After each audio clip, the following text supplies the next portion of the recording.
Mga food explorers, ngayong papalapit na ang Pasko, marami sa atin na nag-iisip na ng mga pwedeng ihanda sa nalalapit na holiday. Don't you worry, I got you covered!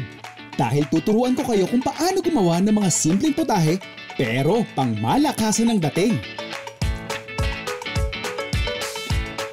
One of the siguro go-to dishes when it comes to chicken as the main protein, I think chicken alaking would be on our top 10 bilang Pilipino, no?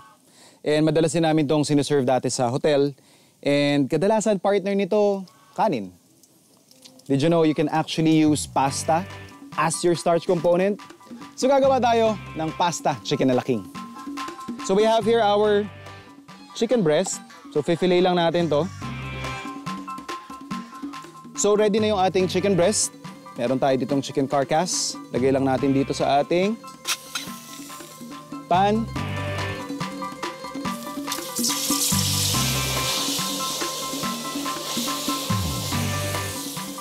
Using yung stock na nabuo natin, dito natin pakukuluan yung ating pasta.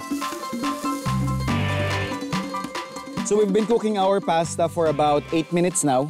According dun sa instructions, mga 12 minutes dapat yung cooking time. But we wanna serve this al dente, kaya ngayon pa lang tatanggalin natin. We have to consider din na habang nagpapalamig siya, mas naluluto siya. So by the time na isi-serve na natin siya with our sauce, luto na siya. Doon sa perfect doneness na gusto natin. We're just gonna add in some oil. And then we save yung ating stock. Using the same pan, we're just gonna add in some oil. Yung ating chicken.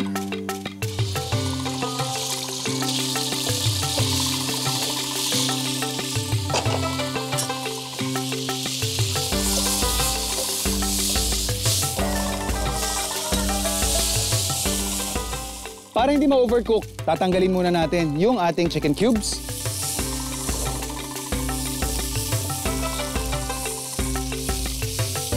And then using again the same pan, gigisa na natin yung ating sibuyas at bawang.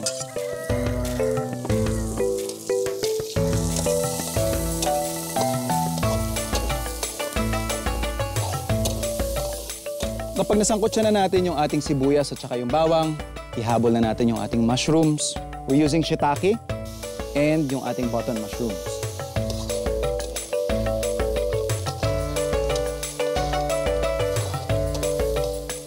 So once na nag-caramelize na rin yan, we're just gonna add some stock. I-deglaze lang natin ng kaunti.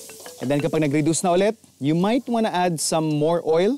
And then saka tayo maglagay ng ating all-purpose flour.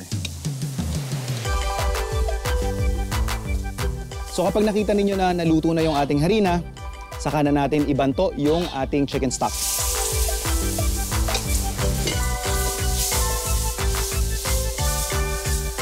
So make sure na haluin nyo ng maigi to para hindi masunog yung ilalim. So yung mushrooms natin at this point, luto na siya. Babalik na natin yung ating chicken cubes and finish natin siya with our bell peppers and yung ating cream. And then adjust na natin yung seasoning. Let's add some fish sauce and some salt. So, okay na yung sauce natin. After we turn off the heat, saka natin ilalagay yung ating green peas.